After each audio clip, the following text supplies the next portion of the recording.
So, hello students. Today we'll learn minerals and energy resources, and this is covered in NCERT for class 10 and chapter 5. So, this starts with a small story. Haban, who comes to Guwahati with his father from a remote village, he sees people getting into strange house-like objects which move along the road. He also sees the kitchen dragging a number of houses along with it. He is amazed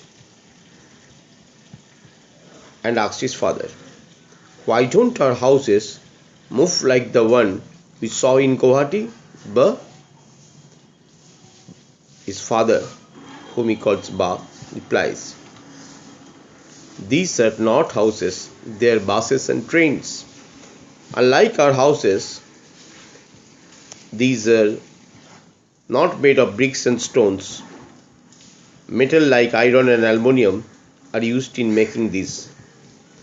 So these buses are made of metals like aluminium and iron."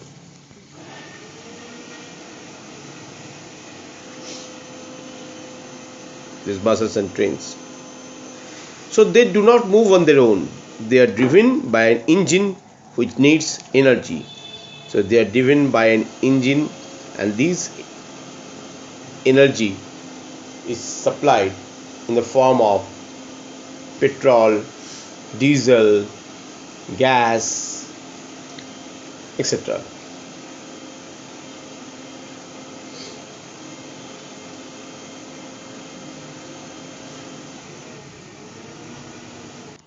So we use different things in our daily life made from metal.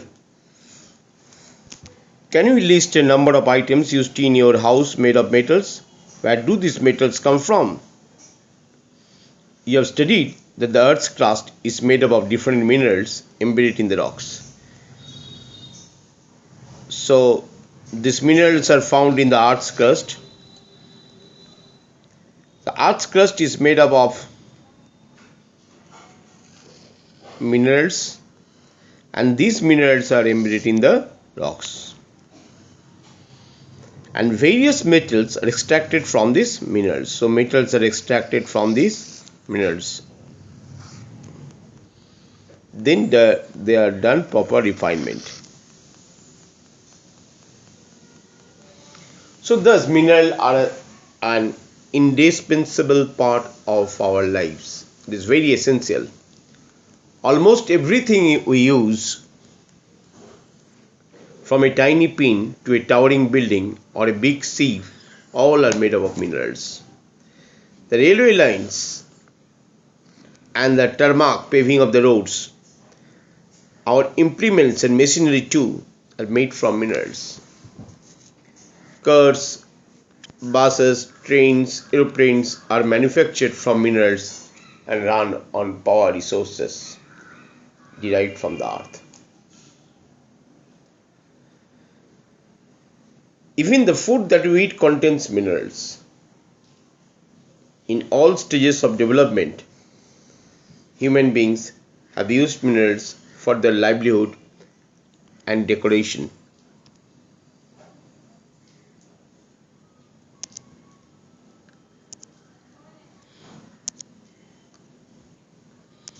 Okay?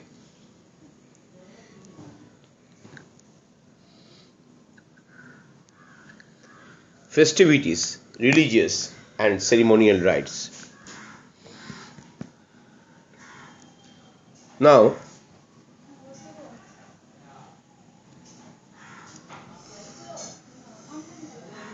a bright smile from toothpaste and minerals.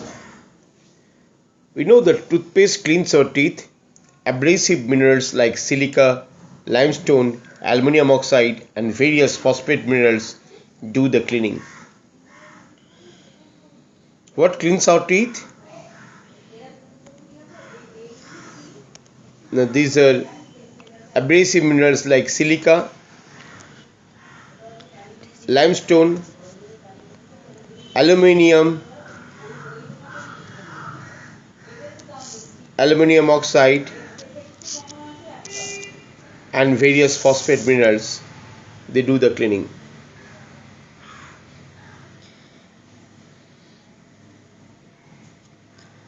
The fluoride, which is used to reduce the cavities, is the fluoride. This also comes from the fluoride comes from the mineral fluoride.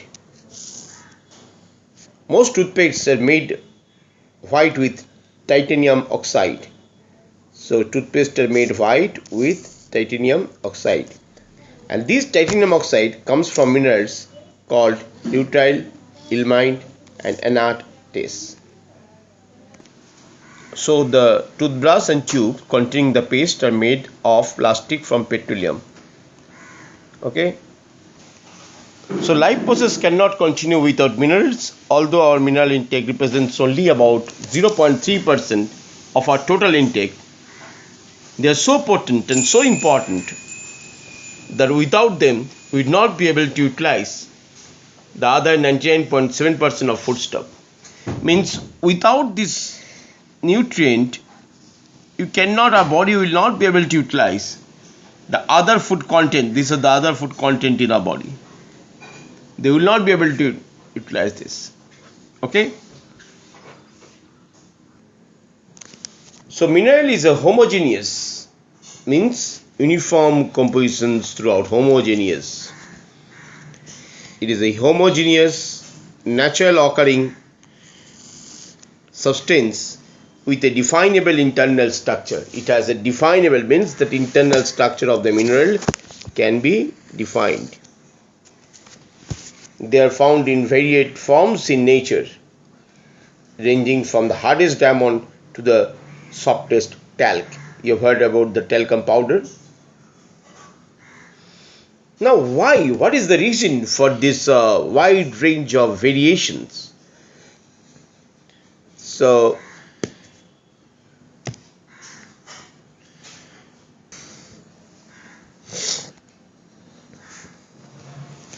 rocks are combinations of homogeneous substance. These are rocks are the combination of homogeneous substances called minerals. Okay. Some rocks, for instance, the limestone. So examples of rocks are limestone. What does it consist of? It consists of a single mineral only. It consists of a single mineral. But majority of rock consists of several minerals in varying proportions. Majority of the rock consists of several minerals. It consists of several minerals, and that proportion is also different for that, varying proportions. Okay. Although over 2000 minerals have been identified, only a few are abundantly found in most of the rocks. A particular mineral means out of the 2000 minerals that human beings have identified, only a few numbers are found widely or abundantly in most of the rocks. Other types of minerals, they are of course identified, but they are not found so abundantly. A particular mineral that will be formed from a certain combination of elements depends upon the physical and chemical condition under which the material forms. So when a mineral is formed from certain combinations, what does it depends upon? It depends upon the combination of elements, upon the physical and chemical condition available in that atmosphere or under the earth crust. Okay, the physical and the chemical conditions under which the material is formed. In some places you will be see that the place is very cold, though it is under the earth. The surroundings that is enclosed by that the mineral by which it is formed, the surroundings, is different from another mineral, jade, which is located a little bit away or far away. So in these two cases, the minerals so formed are different due to the physical and chemical conditions. And what is the consequences for this? This results in a wide range of colors, hardness, crystal forms, luster, density. So these are all the quality a mineral possesses. Yes or no? No, Geologists use these properties to classify the minerals.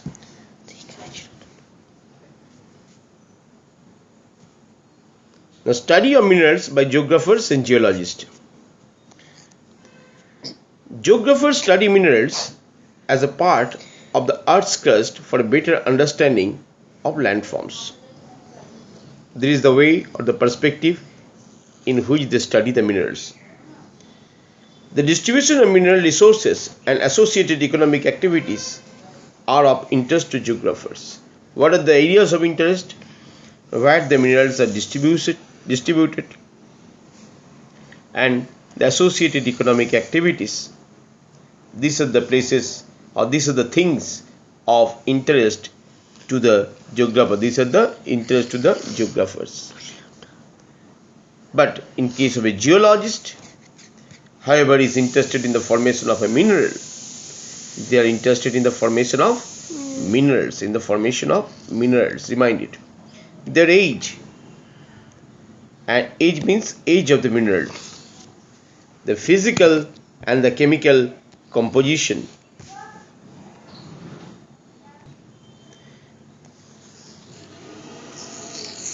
This is the role of a geographer.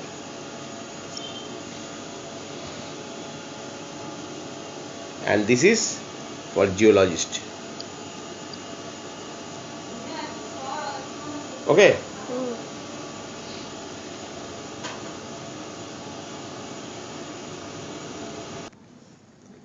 However, for general and commercial purposes, minerals can be classified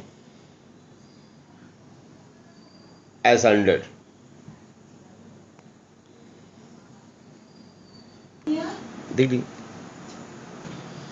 So minerals can be classified as metallic and non-metallic.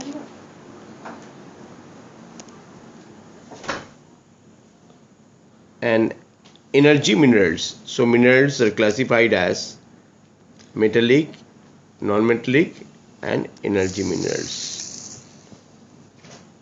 It's metallic, non-metallic and energy minerals. Now out of the metallic minerals are classified into three types. One is the ferrous, one is the non-ferrous and another is the precious. The non-metallic minerals are classified into,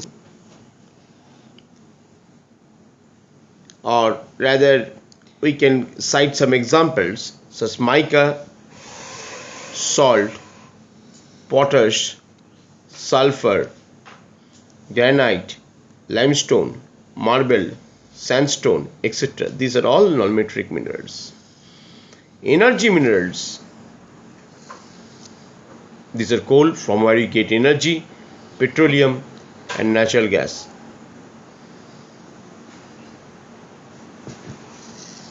Now some examples of ferrous minerals are ferrous metallic minerals. These are metallic are classified into three types. I've already told you: ferrous, non-ferrous and precious.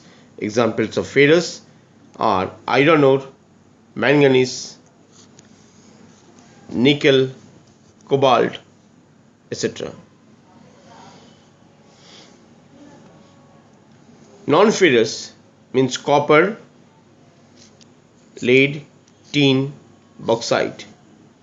And precious From most of the ornaments made of from these precious minerals, gold, silver, platinum, etc.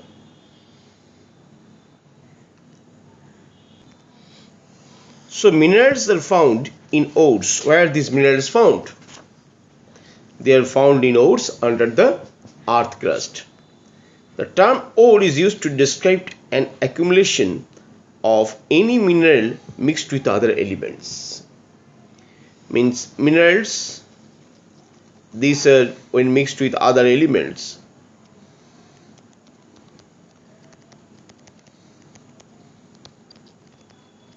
This is called ore.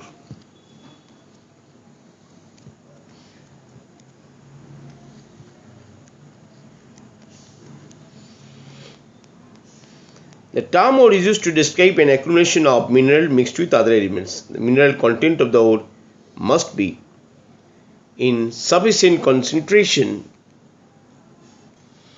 commercially viable. The type of formation or structure in which they are found determines the relative age with which mineral ores may be mined. This will, of course, determine the cost of extraction. It is therefore important for us to understand the main types of formations in which minerals occur. Minerals generally occur in these forms: an igneous and metamorphic rock minerals,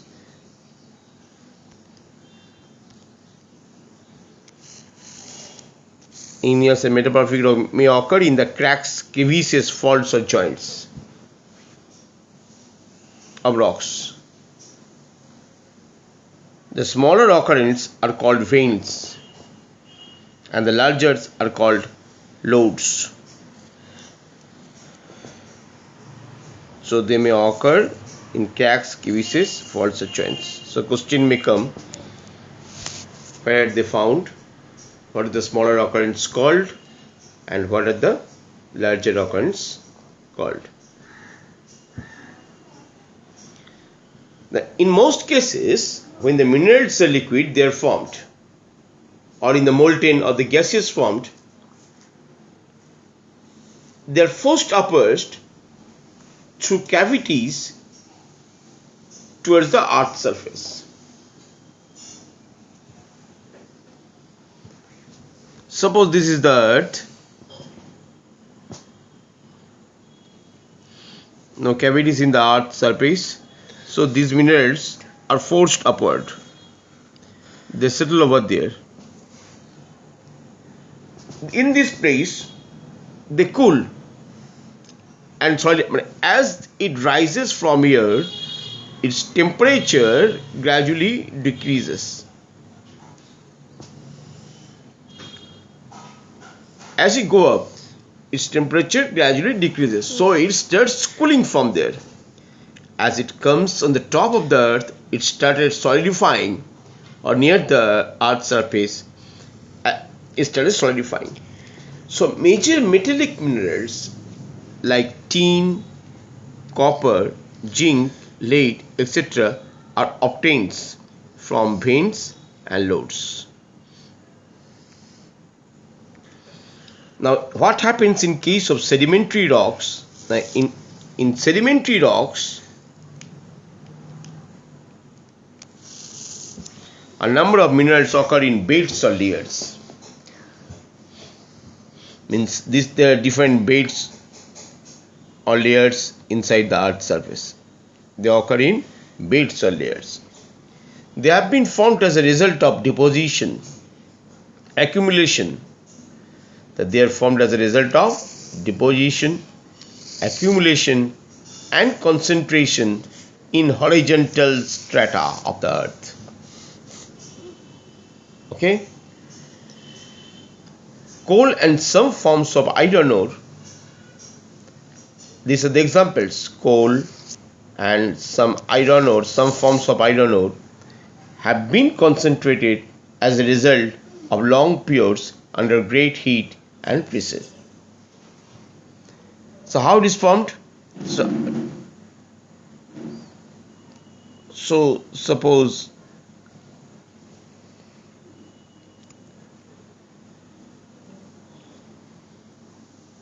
this is the how coal is formed. After long years, they are put under great pressure, under great heat. When pressure increases, the heat also increases over here, and they are transformed into the modern day mineral. What you get, coal and iron ore are formed in this way. So this include gypsum, potash salt, and sodium salt. And sodium salt.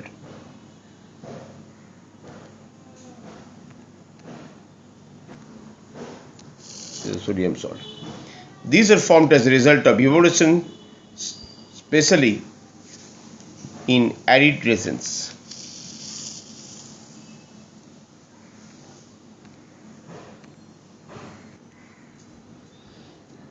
So you know the meaning of arid means very dry region. It's too dry. Now another mode of formation involves the decomposition of surface rocks and the removal of soluble constituents, leaving a residual mass of weathered material containing ores. Bauxite is formed in this way. Now certain minerals may occur as alluvial deposits in sandy or valley floors and the base of hills. These deposits are called placer deposits. So alluvial deposits are also called as placer deposits, and generally contain minerals which are not corroded by water. So these placer deposits, they contains minerals which are not corroded by water. It contains minerals which are not corroded by water. Okay, either gold, silver, tin, platinum are most important among such minerals. The ocean waters contain vast quantities of minerals. So ocean water contains a vast quantity, wide quantities of minerals. A lot of oceans are there. But most of these are too widely diffused to be of economic significance. Means if you want to extract the minerals from the oceans, the cost is very high. You will be able to get the minerals. So it is not economically viable at present with the technologies in our hand. In future, a better technology, of course, will be discovered one day when lot of minerals will be extracted, or human being will be able to extract these minerals from the oceans. However, common salt, magnesium, and bromine are largely derived from ocean waters. The ocean beds too are rich in manganese nodules. So you may be given one question. Beside common salt, magnesium, and bromine, name another mineral by which the ocean bed is rich of. So the answer is manganese nodules. Next is the rat hole mining. Most of the minerals in India are nationalized. Means you have to, while if you want to extract any mineral from under the earth, you have to take the permission from the government. Okay? But in most of the tribal areas, especially in the northeast India, in the tribal areas, minerals are owned by individual or communities. In Meghalaya, there are large deposits of coal, iron ore, limestone, dolomite. Meghalaya is a northeastern state. Coal mining in Zawai, Cherrapunji is done by family member in the form of long narrow tunnel known as the rat hole mining. It is not done by the government. These are done by individual or communities. after digging a long tunnel, and this is called rat hole mining, just like rats. Okay.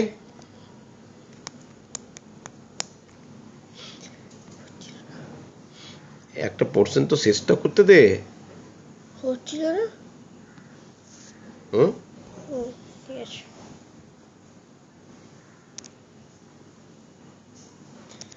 খিদে পাচ্ছ না?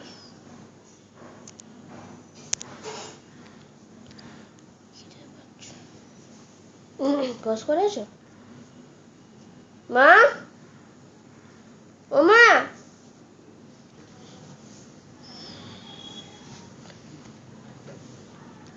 Now let us study the distribution of a few major minerals in India. Always remember that the concentration of mineral in the ore, the ease of extraction, how easily you can extract, and closeness to the market, how the market is close to that quarry from where the mineral is extracted or where the mineral is mined, because the mineral will have to be sold over there. So market play an important role in affecting the economic viability of a reserve. Yes or no? Market play an important role in affecting the economic viability of a reserve. To meet the demand, a choice has to be made between a number of possible options. When this is done, a mineral deposit or reserve turn into a mine. When can you say that a mineral deposit or reserve turns into a mine? Means that when the market is very close to the mining area or the mineral reserve area, and the market mineral mine from that mining place or the reserve can be easily sold in the market, then it is called then that mineral reserve turns into a mine. Okay.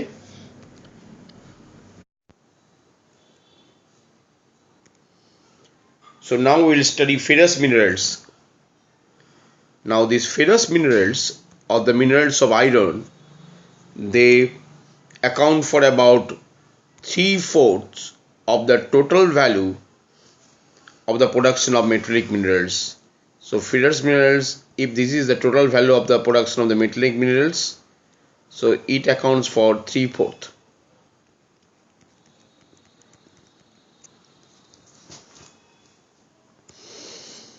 Three-fourths of the total value of the production of metallic minerals. They provide a strong base for the development of metallurgical industries. India exports substantial quantities of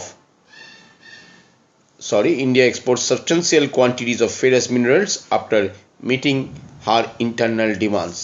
Means the ferrous minerals that are used in India, still there is some excess, and that excess is exported, and that is a very large quantity. It is a substantial quantity. Okay. So next is iron ore. That is the basic mineral and the backbone of industrial development is the iron ore. Now, India is endowed with fairly abundant resources of iron ore. Lot of iron ore resources of India that we have already studied, and these are of very good qualities. So magnetite is the finest iron ore with a very large content of iron up to 70%. So magnetite is 70%. It has excellent magnetic qualities also, especially valuable in the electrical industry. Hematite ore is the most important of the industrial iron ore in terms of the quantity used, means how much quantity. But this hematite iron ore is the most used iron ore in India, as it is available in large quantities than magnetite. So these are the places. The pie diagram it is shown that in Odisha it is about 33%, in Karnataka it is 11%, in Chhattisgarh 19%, in Jharkhand 28%, and other states which give 9%.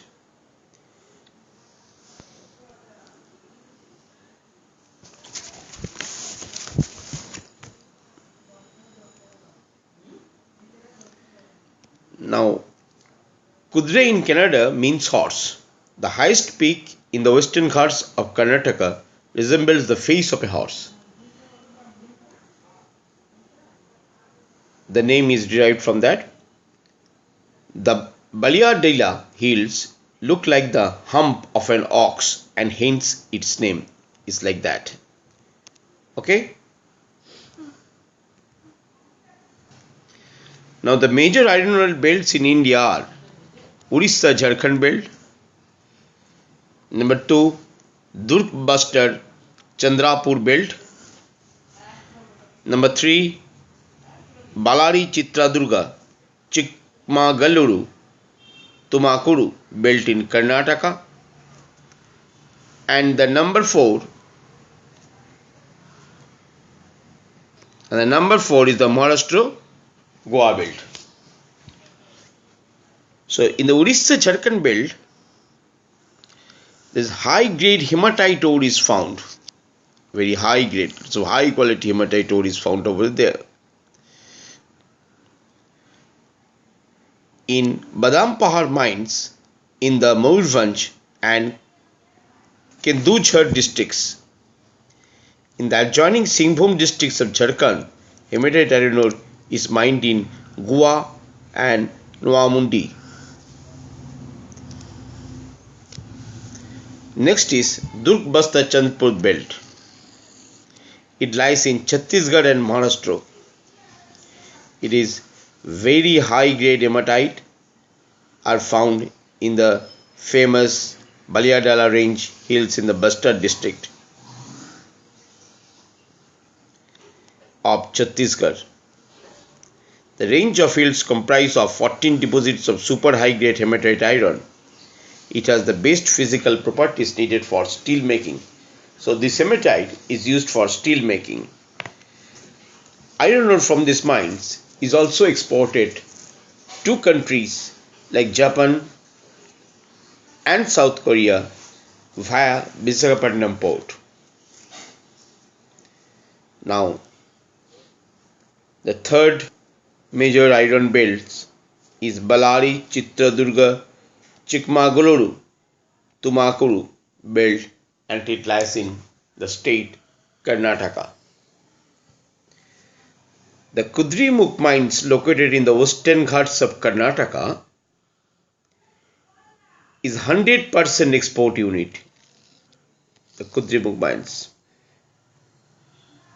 means from there this iron ore are exported, and this deposits in Kudremukh is the largest in the world. So the ore is transported first through a pipeline to a port near Mangaluru. Next is the Maharashtra Goa belt. It includes the states of Goa and Ratnagiri district of Maharashtra. Is Maharashtra Goa belt. Though the ores are not of very high quality, means here the ores are not of very high quality, yet they are efficiently exploited, means they are efficiently mined. Means lot of ores are mined, though it is not of high quality. And the iron ore is exported through Marmago port in Maharashtra. Next we come to manganese. Now manganese is written by Mn, or the symbol Mn, you have studied in chemistry, is mainly used in the manufacture of steel and ferromanganese alloy. Ferro means it is related to iron. An alloy is prepared from two or more minerals.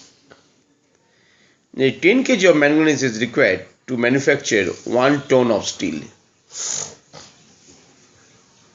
100 kg gives you 1 quintal and 10 quintal gives you 1 ton.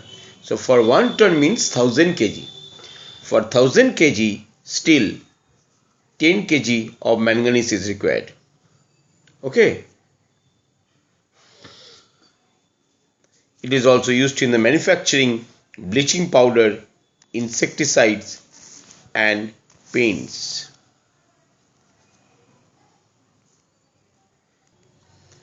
Now manganese is maximum produced in this Odisha.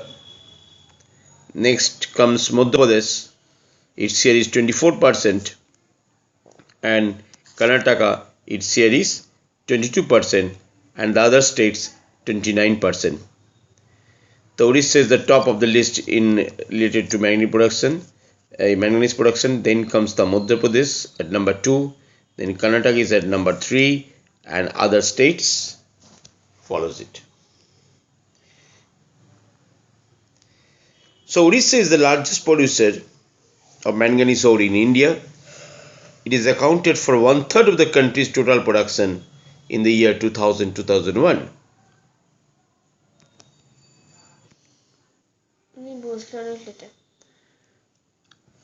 So the non-ferrous minerals, India reserves and production of non-ferrous minerals is not very satisfactory. Means those that are not related with iron. However, these minerals include copper, bauxite, lead, zinc, gold. So these are non-ferrous minerals and they play a vital role in the metallurgical, engineering and the electrical industry. Okay. So a map of India showing the different types of minerals as obtained in different places. Now you just identify the place, go through it and try to put on an outline map of India. First do some practice by seeing it and then do without seeing. It will fetch you good marks. It may come in the exam also. The places are mentioned on the map very clearly. Now another non-ferrous mineral is copper, and India is critically deficient in the reserve of the production of copper. So copper has the property of malleability, ductility, means it can be drawn into thin conductor and it can, after beating it with a hammer, it can be drawn into a thin sheet. So it has the property of malleability, ductility, and it is a good conductor of electricity and also heat. So the use of copper, it is used in electrical cables, electronics and in chemical industries also. Now, where it is found? Now, in the Balarghat mines in Madhya Pradesh, the Khetri mines in Rajasthan and Singhbhum district of Jharkhand, these are the leading producers of copper in India. Now is bauxite. It is an ore of aluminium Al2O3 6H2O. Most probably. It is a clay-like substance that alumina and later aluminium is obtained. It is formed by the decomposition of a wide variety of rocks rich in aluminium silicates. Al2SiO3, Al2SiO3, aluminum silicate. Aluminum is a very important metal in our life. It combines the strength of metals such as iron with extreme lightness. Aluminum is a very light metal and also with very good conductivity also. It has a great malleability. It has the property of malleability also. Now in the Amarkantak plateau, we get some aluminum from the mines, Michael Hills and plateau regions of Bilaspur and Katni. In the map, you'll be able to see now the largest producing state of bauxite is the Orissa, and it is about 34.97% of the country's total production in the year 2009 and 10. Panchmatri deposits in Koraput district is the most important bauxite deposit in the state. Okay.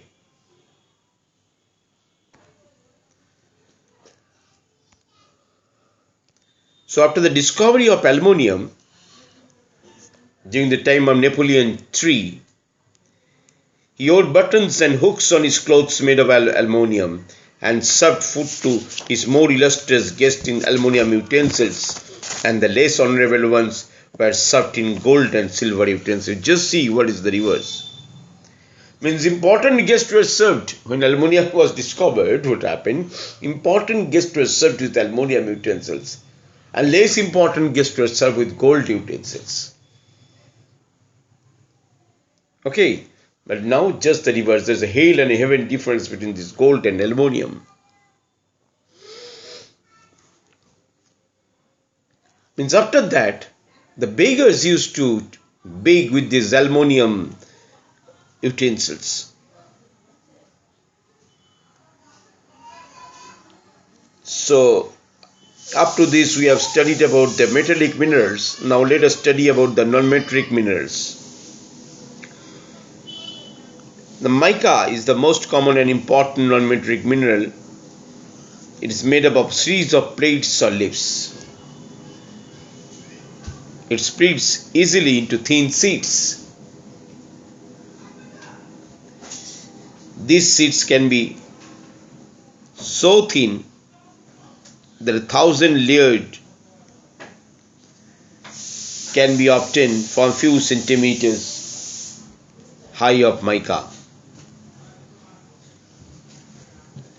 Actually, these are very thin. Just these are layers of mica in a thin sheet. These are layers of mica in thin sheets. And this side, suppose it is 0.1 millimeter. This side is 0.1 millimeter. And within this 1 millimeter, you can get 30-40 seeds. So they are arranged in the form of seeds. If we a piece of seed like that, it will break and you will be able to see the seeds. Previous electric irons what we use, mica acts as an insulator. And this electric iron, these mica seeds were used so that in case of an electric shock, the current does not come through it and you are electrocuted.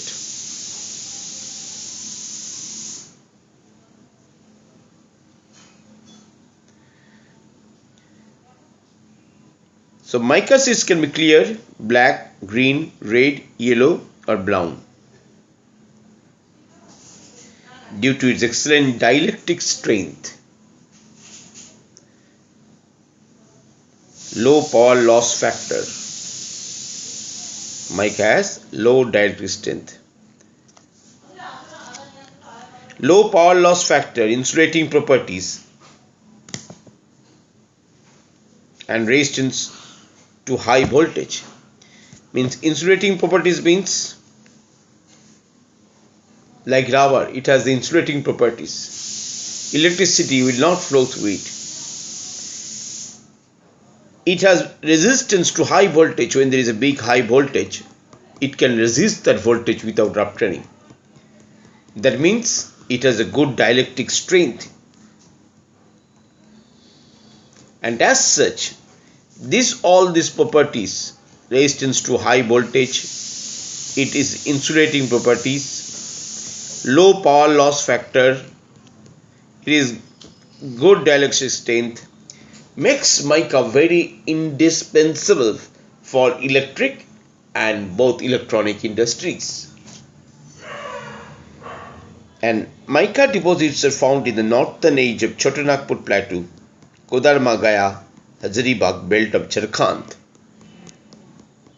So mica deposits are found in the northern edge of Chotanagpur Plateau,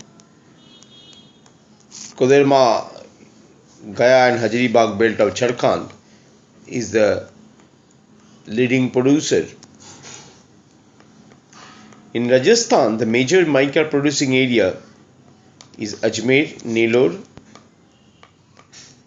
and mica belt of Andhra Pradesh is also an important producer in the country. Okay.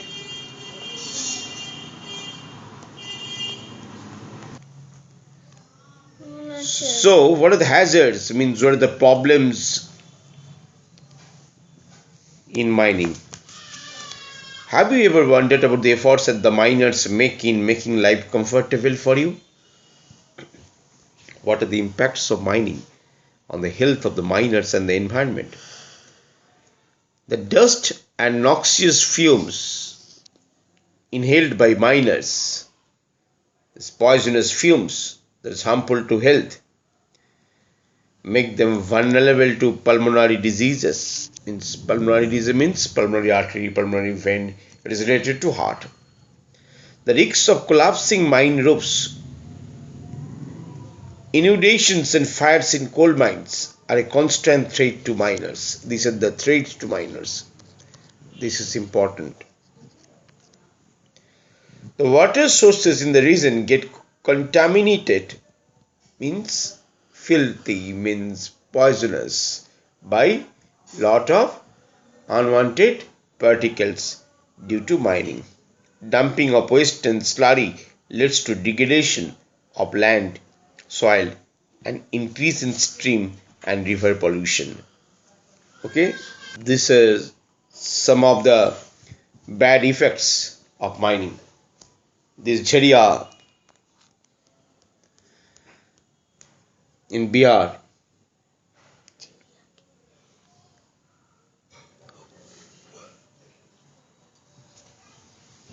see, coal fire catastrophe. This is some of the clippings from the newspapers. Some of the problems. The mines underneath the coal got fire. Coal unit fined rupees 300 crore in damages. Over 50% of coal mill mines are unsafe. It's not safe.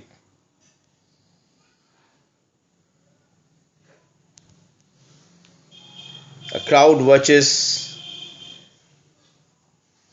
the ongoing rescue operation outside the Bharat Coking Coal Limited mine at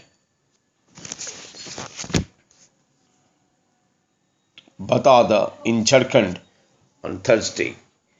It's a particular clippings of a newspaper that came out most probably on Friday or Saturday. The picture taken on Thursday. So safety standards were not in place from Dhanbad. Okay.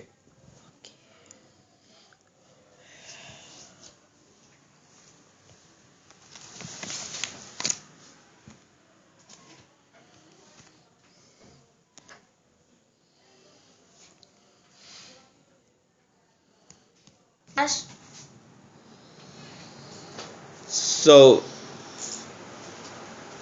we call this a killer industry. This mining is a killer industry because it causes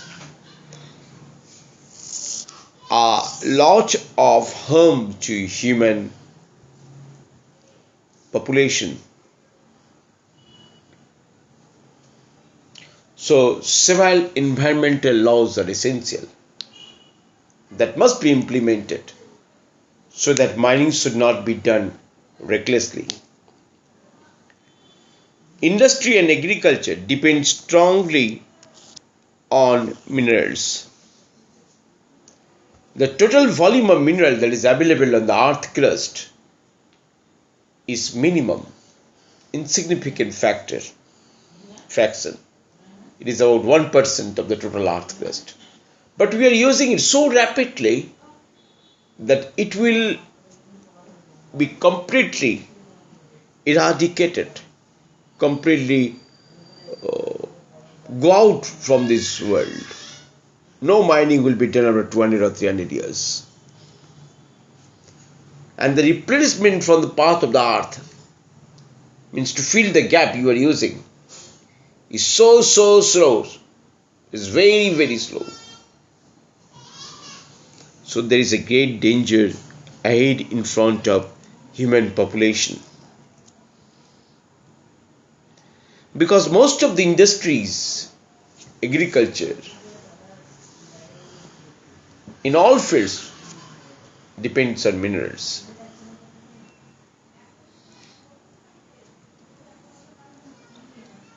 It is a finite and non-renewable source.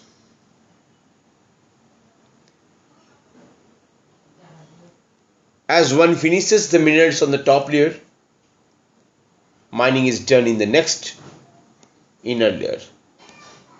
When that layer is finished, mining is done in the next layer. So as we move deeper into the earth for mining, the cost for mining also increases. And even the quality of the mineral degrades.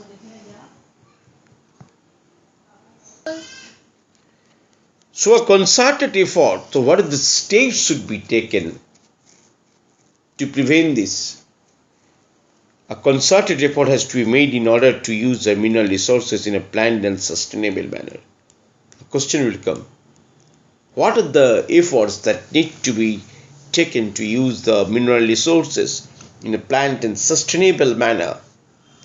So first point is, improved technologies need to be constantly evolved to allow use of low grade ores at low cost.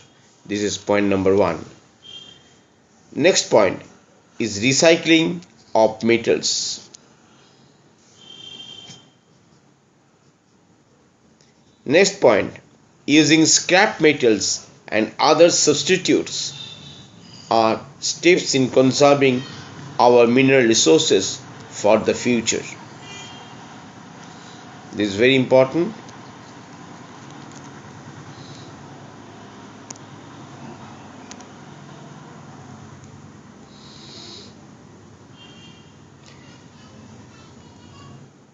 Now, energy resources. It is one of the important thing. Energy is required for all activities, It is needed for cooking, to provide light and heat, to propel vehicles, to drive machinery, in industries. So energy can be generated from fuel minerals. So fuel is also a mineral, like coal, petroleum, natural gas, uranium, and from electricity. Yes or no? These are all energy resources. So these energy resources are classified as conventional and non-conventional resources.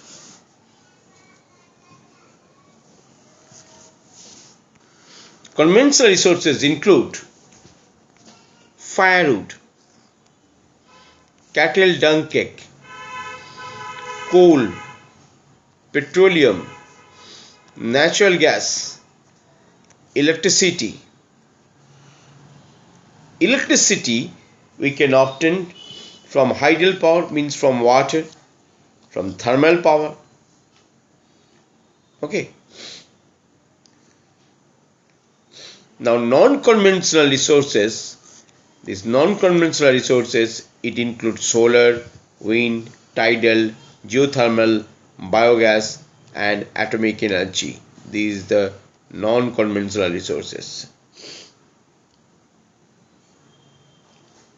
So what are the defined types of energy resources? Conventional resources and non-conventional resources. So you must cite the examples of conventional resources and non-conventional resources. Okay.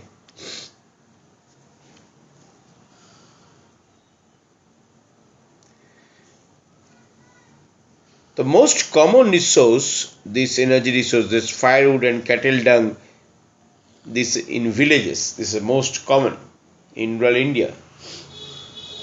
Although nowadays people are using lot of gas as distribution and transportation of gas even in remote areas are nowadays arranged by the government of India. According to one estimate, more than 70% energy requirement in rural household is made by these two. Continuation of this is increasingly becoming difficult due to decreasing forest area. Forest area is decreasing. People are cutting down trees, they're felling down trees. Moreover, using dung cake too is being discouraged because it consumes most valuable manure which should be used in agriculture.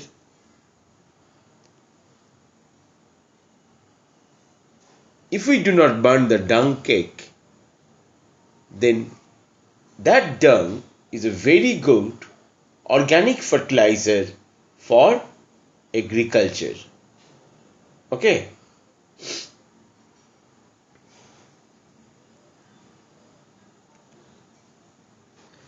Now conventional sources of energy. Let us see in details. Now first we will study about coal. Most abundantly fossil fuel is called fossil fuel. It is most abundantly found in India. Substantial part of the nation energy needs, it provides a substantial part of nation energy needs coal. Means our India needs some energy for factories, for the societies, for industries, and coal is to make up maximum energy.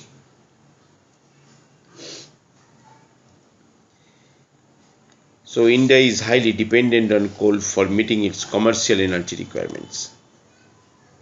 As you are already aware that coal is formed due to compression of plant material over millions of years. Suppose the plant dies million of years before.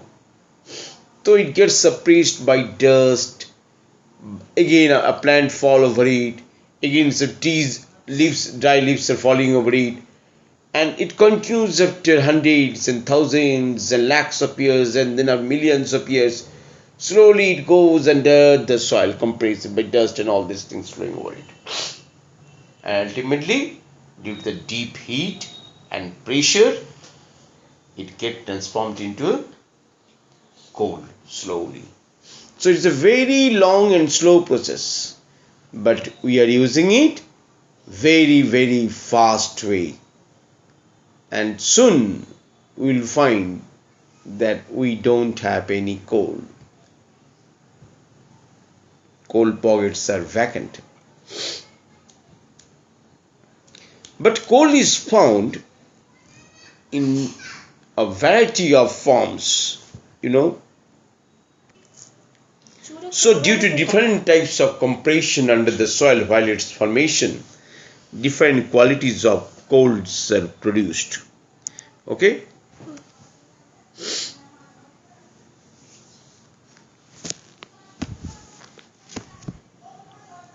And those coals are found in different layers.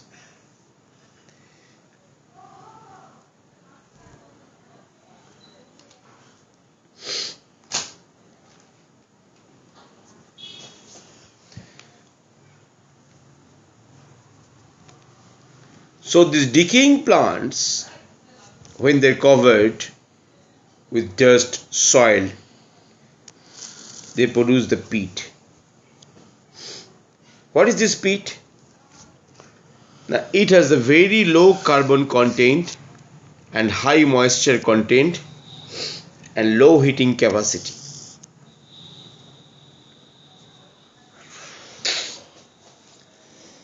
Now, lignite is a variety of the coal. Its color is brown, which is soft with high moisture content. Lignite coal. It's not a good quality coal. Principal lignite reserves are neighboring in Tamil Nadu and are used in the generation of electricity. Coal that has been buried deep and subjected to increased temperature is the bituminous coal. So this bituminous coal is most popular in commercial use. Metallurgical coal is high-grade bituminous coal, which has a special value for smelting iron in blast furnace.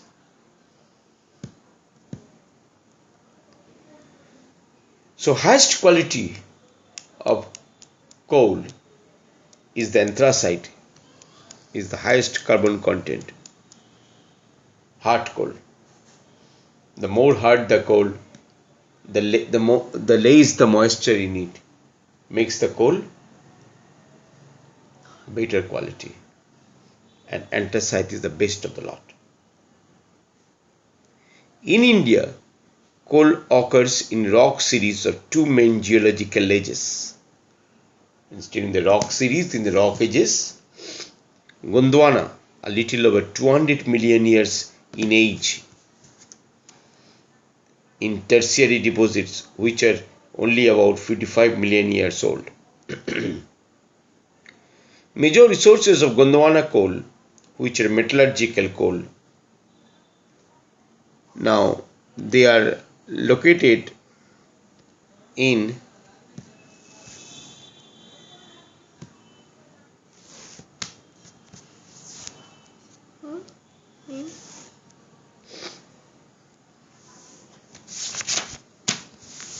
Damodar Valley, in the West Bengal, Jharkhand, Jharia, Raniganj, Bokaro. These are the important belts where it is found.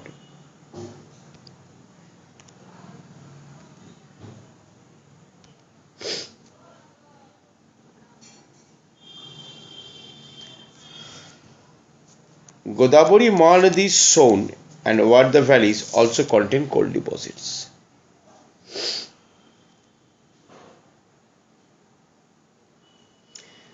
Now, tertiary coals occur in the northeastern states of Meghalaya, Assam, Arunachal Pradesh and Nagaland.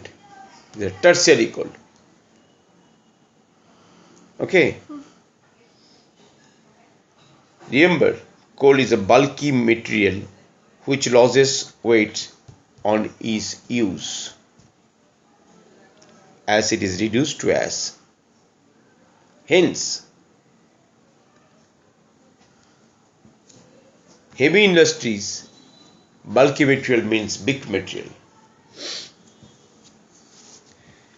and thermal power stations are located on or near the coal fields, because this bulky material have to be transported. These heavy materials.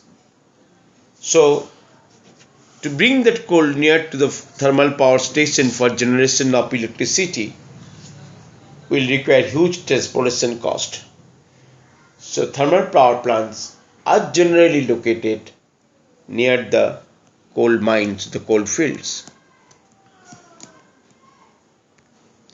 So, we have studied that petroleum, we have studied about coal is a major energy resource.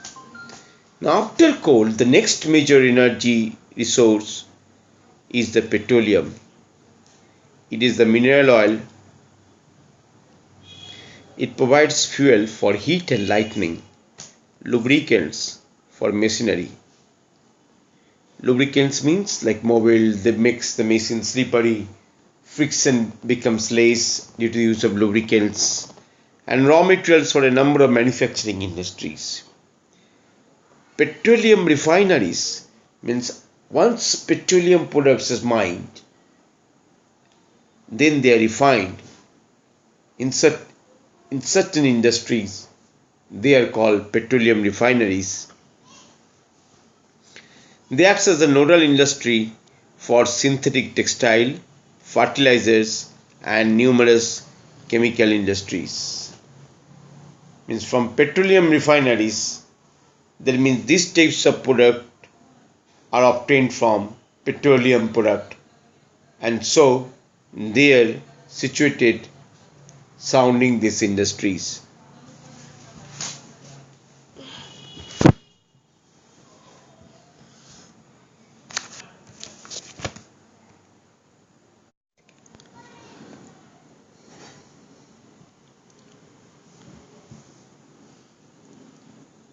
So petroleum or mineral oil is the next major energy resource in India. It provides fuel for heat and lighting, lubricants for machinery, and raw materials for a number of manufacturing industries. We have already studied it. The petroleum refineries act as the nodal industry for synthetic textile, fertilizers, and numerous chemical industries. Most of the petroleum occurrences in India are associated with anticlines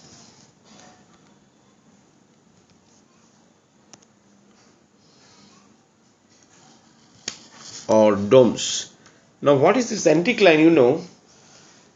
These are the geographical structures, and it's a ridge or fold of stratified rock in which the strata slope downwards from the crest. Now, it occurs so where oil is trapped in the crest of the upfold. The oil-bearing layer is a porous limestone or sandstone. Porous means through which oil can pass through it. The oil is prevented from rising or sinking by intervening non-porous layers. Petroleum is also found in fault traps between porous and non-porous rocks. These are means the underline is the non-porous and on the top is the porous. So in there the petroleum trap is found over there.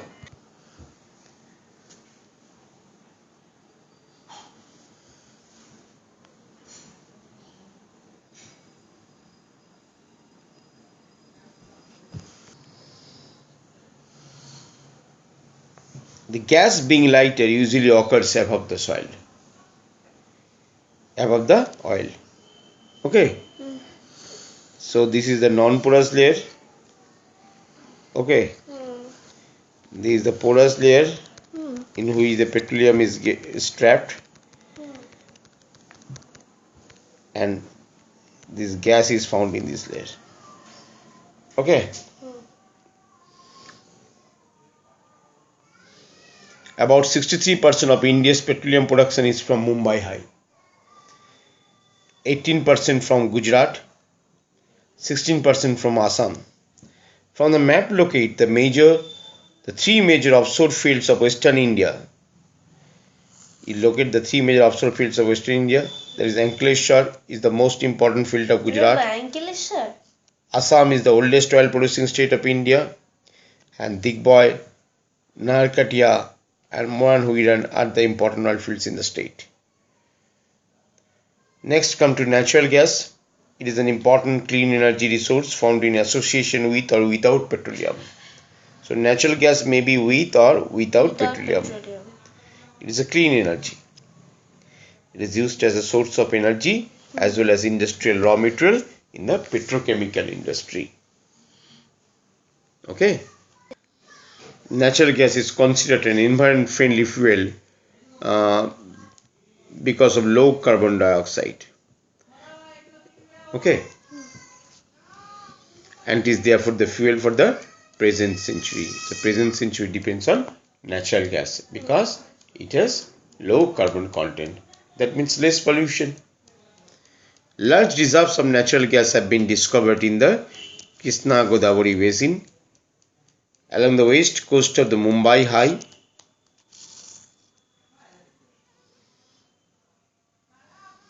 and allied fields are supplemented by finds in the Gulf of Cambay. Andaman and Nicobar Island are also important areas having large reserves of natural gas. The 1,700-kilometer long Hazira Vijaypur Jagdishpur cross-country gas pipeline links Mumbai High and basin with the fertilizer, power and industrial complexes in western and northern India.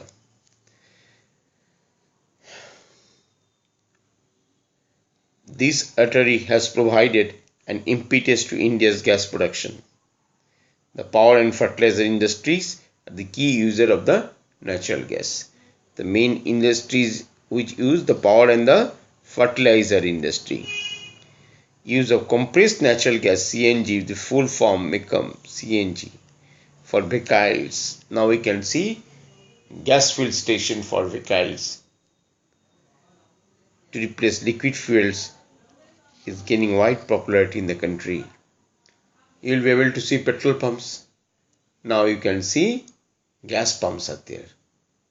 The vehicles are running with gas. Yes or no? So electricity has such a wide range of applications in today's world that its per capita consumption is considered as an index of development. The per capita consumption of electricity is considered as the index of development. Means more developed places, the per capita consumption is more for electricity. It is generated mainly in two ways: by running water, which drives hydro turbines, that is called hydroelectricity power plant, and by burning other fuels such as coal, petroleum and natural gas to drive turbines to produce thermal power. Once this generated, the electricity generated in both the types, both are the same, both are of the same electricity. Now hydroelectricity is generated by first flowing water, which is renewable resources. So some hydroelectric projects of India are Bhagranangal, these are all power plants, Damodar Valley Corporations, DVC, Kopili Hydel project and a lot more. Thermal electricity is generated by using coal, petroleum and natural gas. Thermal power station use non-renewable fossil fuels, okay, for generating electricity. Now in an approx there are 310 thermal power plants in India. Now the growing consumption of energy has resulted in the countries becoming increasingly dependent on fossil fuels such as coal, oil and gas. Rising prices of oil and gas and their potential shortages have raised uncertainties about the security of energy supply in future, which in turn has serious repercussions on the growth of the national economy. Moreover, increasing use of fossil fuels also causes serious environmental problems. It causes a lot of pollution.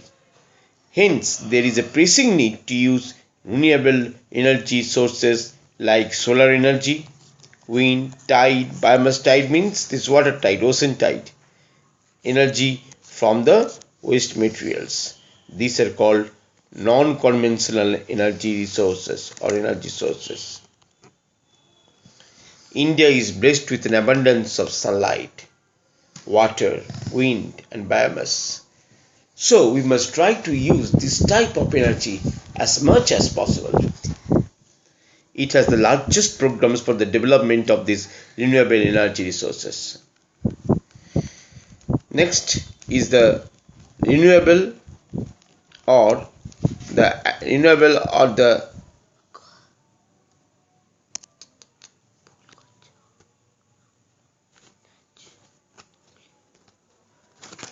Next is the nuclear or the atomic energy. It is obtained by altering the structure of the atoms.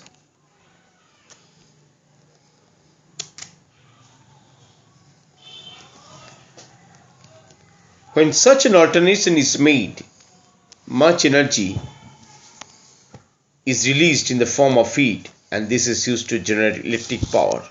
This you studied in physics. Uranium and thorium, which are available in Jharkhand. This uranium and thorium, these are the radioactive minerals which are available in Jharkhand and Aravalli ranges of Rajasthan, are used for generating atomic or nuclear power. The monazite sands of Kerala is also rich in thorium. Now, solar energy is a tropical country like India. Solar light is in abundance. So, we have every possibility of tapping this solar energy through the photovoltaic cell and converts sunlight directly into electricity.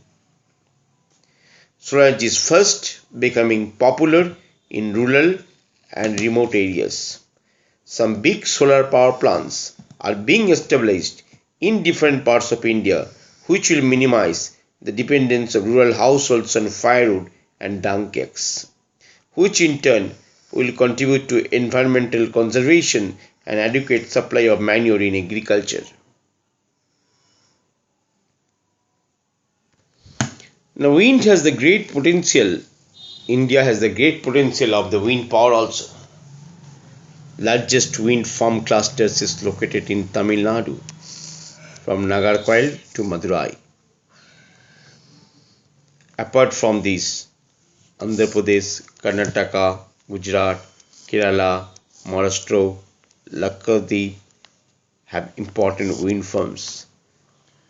Nagarcoil and Jaisalmer are well known for effective use of wind energy in the country. Now, next is biogas. Shrubs, farm waste, animals, and human waste are used to produce biogas for domestic consumption in rural areas. Decomposition of organic matter yields the gas.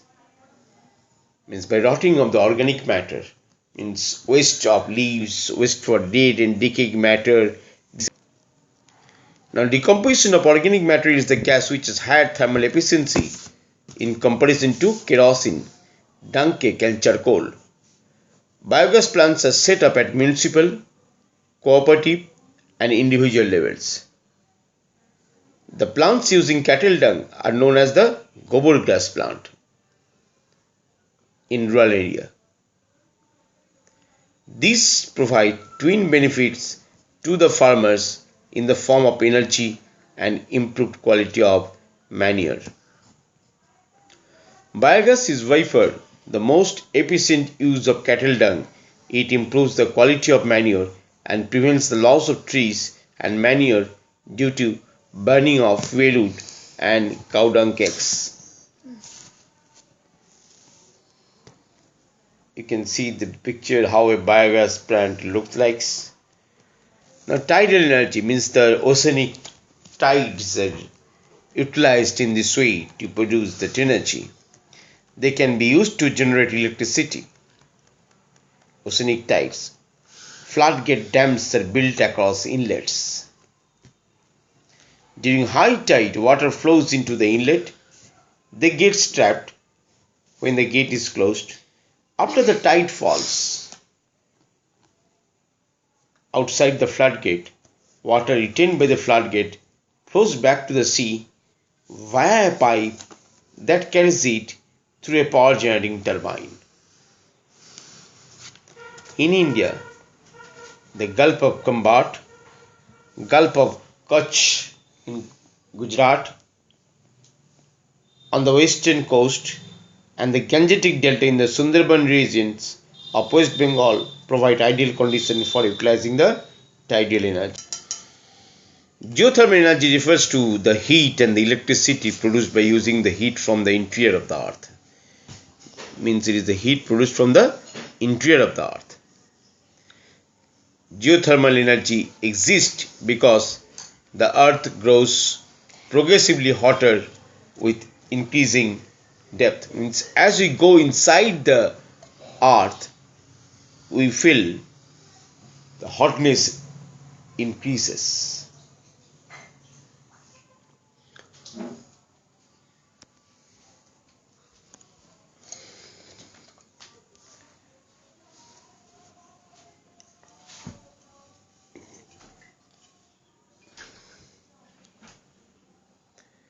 Where the geothermal gradient is high, high temperatures are found at shallow depth.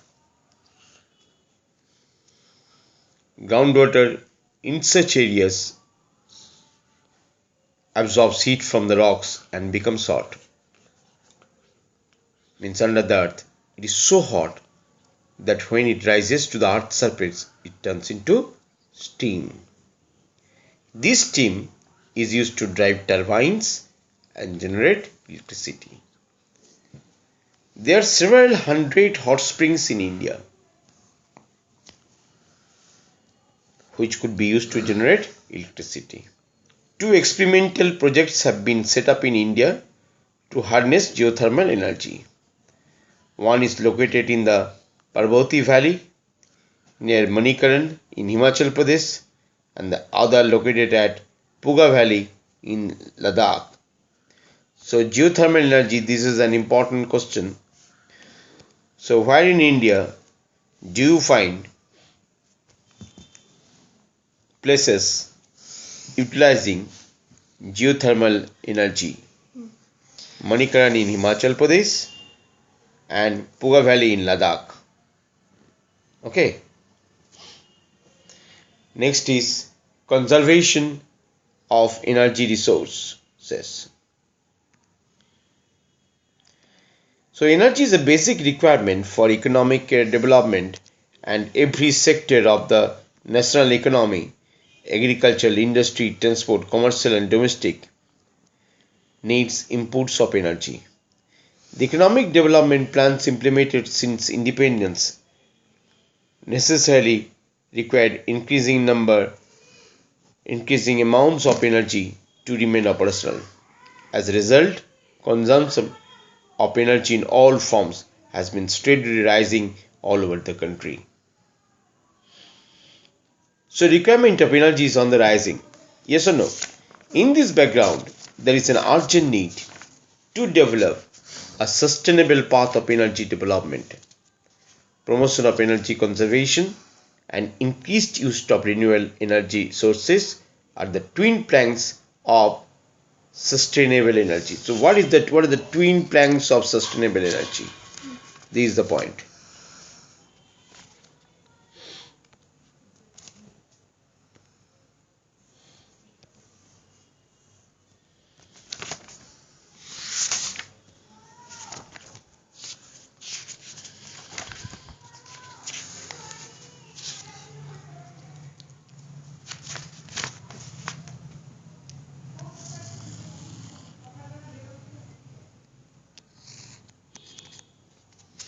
Now, India is presently one of the least energy efficient countries in the world. Means our country is not energy efficient. We have to adopt a cautious approach for the judicious use of our limited energy resources. For example, as concerned citizens, we can do our bit by using public transport system instead of individual vehicles. Suppose we are going to our office, we are going to school, so we are going with my own car, a big car having 10 seats, and I'm myself only is driving the vehicle, or the simple driver is there, and 8 seats are lying vacant. That means you have the capacity to carry another 7, 8 people in your car. But you are not taking those people. So what the people are forced to do? They use their own curds. So instead of using 7-8 curds at a time, we can use one curd and thus save the energy. You got my point? What I mean to say?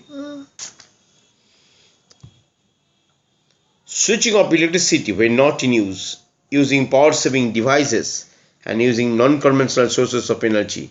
After all, energy saved is energy produced. This is very important, how we can save the energy. This last paragraph. Okay? Thank you. Go through the lesson one or two times. I think then you will be able to answer all the questions and answers from this chapter. If you like it, I'll thank you. Give a thumbs up if you like it and share the link to your friends and subscribe to my channel. It will help me to give you more important resources in the future, free of cost. Thank you.